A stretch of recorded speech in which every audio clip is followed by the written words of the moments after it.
தந்தி தொலைக்காட்சி நேயர்களுக்கு வணக்கம். நல்லதை சொல்வோம், நல்லதை செய்வோம், நல்லதே நடக்கும். இன்று 18/10/2025 சனிக்கிழமை, பூரம் நட்சத்திரம் இரவு 6:14 வரை, பிறகு உத்தரம் நட்சத்திரம். இன்றைக்கு ஒரு அற்புதமான நாள், சனி பிரதோஷம். அதாவது பிரதோஷத்திலேயே மகா பிரதோஷம் அப்படிங்கிறது சனி பிரதோஷம். அன்றைக்குத்தான் சிவபெருமான் ஆலகால விஷம் குடித்து உலகத்தை எல்லாம் காப்பாற்றினார் என்று ஒரு புராணம் சொல்கிறது. பொதுவாக இந்த பிரதோஷ நேரத்திலே தோஷங்கள் எது இருந்தாலும் சரி, அதில் சிக்கியவர்களெல்லாம் இன்று சிவனையும் அம்பிகையையும் நந்தியம்பெருமானையும் வழிபட்டால் நல்லது நடக்கும் என்பார்கள். பள்ளியறை பக்கத்தில் இருக்கும் நந்தி, பார்வதியின் சொற்கேட்டு சிரிக்கும் நந்தி, நல்லதொரு ரகசியத்தை காக்கும் நந்தி, நாள்தோறும் தண்ணீரில் குளிக்கும் நந்தி, வேந்தநகர் நெய்யினிலே குளிக்கும் நந்தி, வியக்க வைக்கும் தஞ்சாவூர் பெரிய நந்தி, சேர்ந்த திருப்புன்கூரில் சாய்ந்த நந்தி, செவிசாய்த்து அல் கொடுக்கும் செல்வ நந்தின்னு நான் ஒரு பாடல் எழுதியிருக்கேன். பொதுவாக சில நந்திகளை பார்த்தீங்கன்னா வித்தியாசமான நந்தியாக இருக்கும். நம்ம பக்கம் வாயும் சாமி பக்கம் வாழும் இருக்கும். சில நந்திகள் நெய்யிலே அபிஷேகம். இந்த நெய் நந்திங்கிறது வேந்தன்பட்டிங்கிற ஊரில் இருக்குது. நந்தி முழுவதும் நெய்யாகவே அபிஷேகம் செய்வார்கள். அப்படி அபிஷேகம் செய்கின்ற பொழுது அந்த நெய் நல்ல வாசமாக இருக்கும். ஆனால் அதற்கு ஒரு எறும்பு கூட வராது, ஈ முக்காது. இன்றைக்கு கூட நீங்கள் போனால் பார்க்கலாம். புதுக்கோட்டை மாவட்டத்தில் இருக்கக்கூடிய வேந்தன்பட்டி என்பது மிக அற்புதமான ஊர். அந்த ஊரில் இருக்கக்கூடிய அந்த நந்தியம்பெருமானுக்கு நெய்யிலேயே அபிஷேகம் செய்வார்கள். பிறகு அந்த அபிஷேகம் செய்த நெய்யை முழுவதும் வலித்து எடுத்து அருகிலேயே ஒரு நெய் கிணறு என்று இருக்கிறது. அந்த கிணறு 100-200 ஆண்டுகளாக இருக்கிறது. அதில் அந்த நெய்யை கொட்டி விடுவார்கள். மறுநாள் இதற்கு அபிஷேகம் நடக்கிற நெய் மறுபடி சேர்ந்து கொண்டே இருக்கும். இப்படி சேர்ந்த நெய் ஒரு கிணற்றிலே மிகப்பெரிய அளவிலே வந்துவிட்டது. 100 ஆண்டு கால நெய் இருக்கிறது என்றாலும் அதிலும் எந்த ஈ எறும்பு மொய்க்காது, எந்த வாடையும் அடிக்காது. அப்படிப்பட்ட அற்புதமான ஸ்தலம். அந்த நந்தியம்பெருமானுக்கு கவியரசு கண்ணதாசன் கூட ஒரு பாடல் எழுதியிருக்கின்றார். நந்தியை நான் வணங்கினால் நல்லது நடக்கும் நாள் இந்த நாள், சிவதூதனை வணங்கினால் சிறப்புகள் நமக்கு கிடைக்கின்ற நாள், நந்தி நந்தி வந்திடுக நலங்கள் அனைத்தும் தந்திடுக என்று ஒரு பாடல் உண்டு. அதிலே பொன்னார் மேனியன் ஆனவனே, புலியின் தோலை அணிந்தவனே, மின்னார் செஞ்சடை மீத நிலை மிளிரும் கொன்றை புனைந்தவனே, உன்னால் தானே கூட்டி வர உடனே முடியும் என்பதனால் விண்ணப்பம் நான் விடுக்கின்றேன், விரைவில் நந்தி வந்துடுகன்னு ஒரு பாடல் உண்டு. அதாவது சிவபெருமானை சுமப்பது யார் அப்படின்னா நந்தியம்பெருமான். பரம்பொருளை சுமக்கின்ற நந்தியை நம்ம கும்பிடுற போது பரம்பொருளிடம் நீ என்னுடைய கோரிக்கையை சொல்லு, எனக்கு என்னென்னவெல்லாம் நடக்கணும், எனக்கு இவ்வளவு காரியங்களிலே தடைகள் இருக்கிறது, வெற்றி பெற செய்யன்னு சொல்லணுமா. அந்த நந்தியம்பெருமான் சன்னதியில் நம்ம நினைச்சுக்கினாலே போதும், நம்ம நினைச்சு கும்பிட்டோம்னாலே தடைகளை அனைத்தும் விலக்குகிற ஆற்றல், அதாவது தடைக்கற்களை படிக்கற்களாக மாற்றுகின்ற ஆற்றல் நந்தி வழிபாட்டுக்கு உண்டு என்பதனாலே தான் இப்பொழுது பிரதோஷ காலங்களில் எல்லாம் கோயில்களில் கூட்டம் நிரம்பி வழிகிறது. அதிலும் இன்றைக்கு சனி பிரதோஷம். அருகில் இருக்கும் ஆலயம் சென்று நந்தியம்பெருமானையும் சிவனையும் உமையவளையும் வழிபடுகின்ற பொழுது நந்தி கொம்பு ஒளியே நாயகனாம் சிவபெருமானை பார்த்தால் நீங்கள் சிந்தித்த காரியங்கள் எல்லாம் ஜெயமாக மாறும் என்று சொல்லி இனி இந்திய ராசி பலன்களை இப்பொழுது உங்களுக்கு வழங்கப் போகின்றேன்.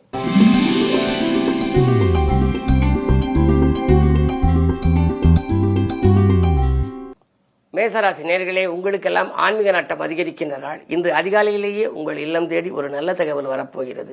ராசிநாதன் செவ்வாய் சூரியனோடும் புதனோடும் இணைந்திருக்கிறார். பஞ்சமாதிபதியான சூரியன் அவர் நீச்சம் பெற்றிருந்தாலும் கூட அவர் உங்கள் ராசிக்கு 7லிருந்து செவ்வாய் புதனோடு இணைந்திருக்கின்றார். கூட்டு கிரக யோகம் இருக்கின்றது. இடம்பூமியால் லாபம் கிடைக்கும். பொது வாழ்வில் இருப்பவர்களுக்கு நல்ல பொறுப்புகள் கிடைக்கலாம். புதிய முயற்சிகளில் உங்களுக்கு வெற்றி கிடைக்கின்ற நாளாக இந்த நாள் அமைகின்றது.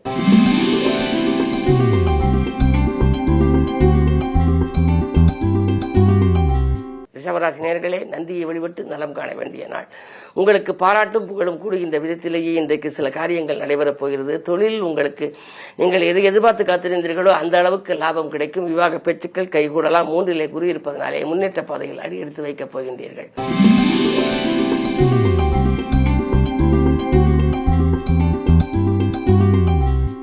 மிதுனராசி நேயர்களே, 2ஆம் இடத்திலே குரு, 10ஆம் இடத்திற்கு அதிபதி. புதிய தொழில் தொடங்கும் வாய்ப்பு கைகூடலாம். உத்தியோகத்திலே உயர் பதவிகள் கிடைப்பதற்கான அறிகுறிகள் தென்படுகின்றன. இடமாற்றம் அல்லது அயல் நாடு அயல் மாநிலம் செல்லும் யோகம் கூட சிலருக்கு உண்டு. ஆரோக்கியம் சீராகி ஆனந்தப்படுத்தும் இந்த நாள் நல்ல நாள்.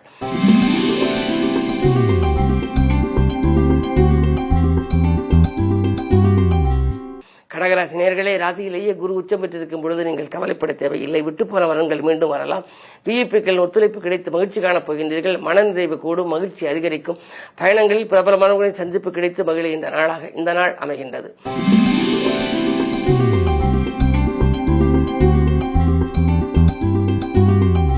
சிம்மராசி நேயர்களே, உங்களுக்கு ராசிநாதன் சூரியன் நீச்சம் பெற்றிருக்கின்றார். ராசியிலேயே விரையாதிபதி சந்திரன் இருக்கின்றார். எனவே இன்றைக்கு விருப்பங்கள் நிறைவேற நீங்கள் விட்டுக் கொடுத்து செல்ல வேண்டிய நாள் என்பதை நினைவில் கொள்ளுங்கள். யோசித்து செயல்பட வேண்டும். அதே நேரத்தில் உங்களுக்கு வாழ்க்கை தேவைகள் கடைசி நேரத்தில் தான் பூர்த்தியாகும். ஆன்மீக நாட்டம் அதிகரிக்கும். அதிகாலையிலேயே நீங்கள் ஆனைமுக பெருமானை வழிபட வேண்டும். பிறகு மாலை நேரத்திலே பிரதோஷ நேரம் என்பதனாலே நந்தி, சிவன், உமையவளை வழிபடுவது நல்லது. எந்த புது முயற்சியில் ஈடுபட்டாலும் அனுபவஸ்தர்களின் ஆலோசனைகளை கேட்டுக்கொண்டு செய்வதே உகந்தது. விரயங்கள் கொஞ்சம் அதிகமாகத்தான் இருக்கும். வரவை காட்டிலும் செலவு கூடும். உங்களுடைய பொறுப்புகளை மற்றவர்களிடம் நீங்கள் ஒப்படைக்க வேண்டாம். பிறரை நம்பி ஒப்படைத்த பொறுப்புகள் நடைபெறாமல் போகலாம். அதன் மூலமாக கவலை வரலாம். எனவே தான் உண்டு தன் வேலை உண்டு என்று இருக்க வேண்டிய நாளாகவே இந்த நாள் உங்களுக்கு அமைகின்றது.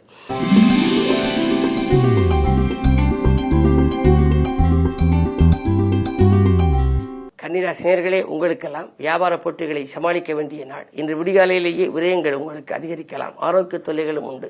அமைதி கிடைக்கவும் அரிய பணிகளை நீங்கள் செய்யவும் அருகில் இருக்கும் அனுபவஸ்தர்களின் ஆலோசனைகளை கேட்டுக்கொண்டு செய்வது நல்லது. உத்தியோகத்திலே உயர் அதிகாரிகள் உங்களுக்கு கேட்ட சலுகைகளை தர மறுப்பார். என்ன இருந்தாலும் இன்றைக்கு நீங்கள் யோசித்து செயல்பட வேண்டிய நாள். விரயங்கள் கொஞ்சம் அதிகரிக்கும் என்பதனாலே விழிப்புணர்ச்சி உங்களுக்கு தேவை.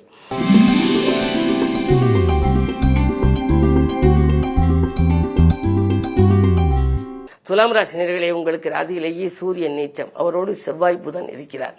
தனாதிபதி செவ்வாயும் இருக்கிறார். விரையாதிபதி புதனும் இருப்பதனாலே தனவரவு வந்தாலும் விரயங்கள் வந்து கொண்டே இருக்கும்.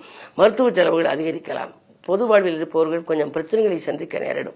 வீண்படிகளுக்கு ஆளாக நேரிடும். பொறுப்புகளில் திடீரென்று மாற்றங்கள் கூட வரலாம். என்ன இருந்தாலும் உங்களுக்கு மனக்கசப்பு தரும் தகவல் இந்த மதியத்திற்கு மேல் வரும் என்பதனாலே கொஞ்சம் கவனமாகவே செயல்படுவது நல்லது. எதை செய்தாலும் ஒரு முறைக்கு பல முறை சிந்தித்து செய்தால் உங்களுக்கு சிறப்பான வாழ்க்கை அமையும். அதே நேரம் நந்தி வழிபாடும் உங்களுக்கு நன்மை தரும்.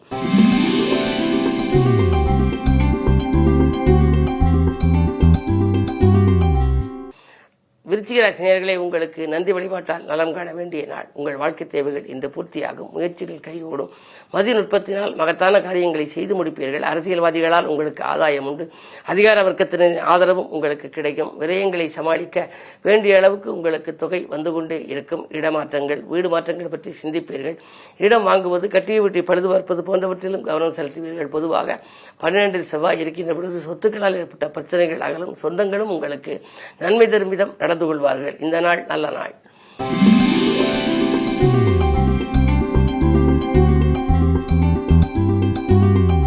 தனுசு ராசி நேயர்களே, உங்களுக்கெல்லாம் இன்று மாற்றங்களால் ஏற்றம் கிடைக்கின்ற நாள். வியாபாரத்தில் ஏற்பட்ட இழப்புகளை ஈடுகட்ட புது முயற்சிகள் நீங்கள் ஆர்வம் காட்டுவீர்கள். 9ஆம் இடத்திலே கேது இருப்பதனாலே அண்ணன் தம்பிகளுக்குள் கொஞ்சம் அரசல் புரசல்கள் வரலாம். பாகப்பிரிவுகள் முடிவதில் கொஞ்சம் இழுபறி நிலை இருக்கும். 10ஆம் இடத்திலே சுக்கிரன் இருக்கின்றார். லாபாதிபதியாக விளங்குவோர் 10ல் இருப்பதனாலே பழைய தொழிலை பைசல் செய்துவிட்டு புதிய தொழில் தொடங்கலாமா என்று சிந்திப்பீர்கள். பணியாளர்கள் தொல்லை கொஞ்சம் உங்களுக்கு உண்டு. 3ஆம் இடத்திலே ராகு இருப்பதனாலே உடன்பிறப்புகள் உங்களுக்கு உறுதுணையாக இருக்கும். இந்த நாள் நல்ல நாள்.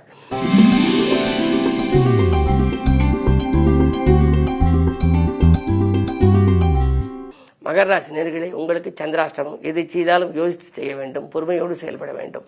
தானுண்டு தன் வேலை உண்டு என்று இருக்க வேண்டும். யாரிடமேனும் நம்பி பொறுப்புகளை ஒப்படைக்க வேண்டாம். குறிப்பாக பணப்பொறுப்பு சொன்னால் அதில் மிக கவனம் தேவை. உத்தியோகத்தில் கூட மேலதிகாரிகளின் வெறுப்புக்கு ஆளாக நேரிடும். வேலைப்படு உங்களுக்கு கூடும். உங்களுடைய வேலைகளை உங்கள் மேற்பார்வையிலேயே நீங்கள் வைத்துக் கொள்வது நல்லது. அதே நேரத்தில் 2ல் ராகு இருப்பதால் காரியங்கள் கடைசி நேரத்தில் கைகூட குருவின் பார்வை உங்களுக்கு கை கொடுக்கும். இன்று நந்தி வழிபாடு நன்மை தரும்.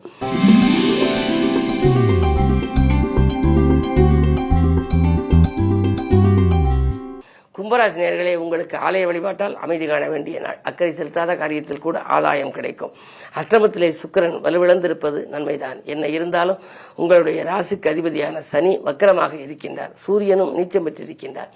இருப்பினும் உங்களுக்கு குரு உச்சம் பெற்ற குருவினுடைய பார்வை 2ஆம் இடத்திலும் 12ஆம் இடத்திலும் பதிகின்றது. வாக்கு, தனம், குடும்பம் என்ற இடத்தில் குரு பார்வை உச்சம் பெற்ற குருவின் பார்வை பதிவதனாலே கொடுத்த வாக்கை காப்பாற்ற இயலும். கொள்கை பிடிப்போடு செயல்படுவீர்கள். பணவரவு திருப்திகரமாக இருக்கும்.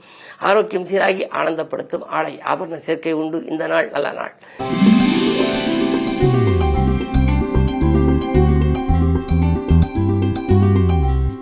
மீனராசி நேயர்களே, உங்களுக்கு மிகச்சிறந்த நாள். உங்களுக்கு முயற்சிகள் கைகூடுகின்ற நாள். முன்னேற்ற பாதையில் அடியெடுத்து வைப்பீர்கள். உத்தியோகத்தில் உயர் அதிகாரிகளின் பாராட்டு கிடைக்கும். திருமண தடை அகலும். தெய்வீக சிந்தனை மேலோங்கும். வருமோ வராதோ என்று நினைத்த பணம் வரவு இன்று கைக்கு வந்து சேரும்.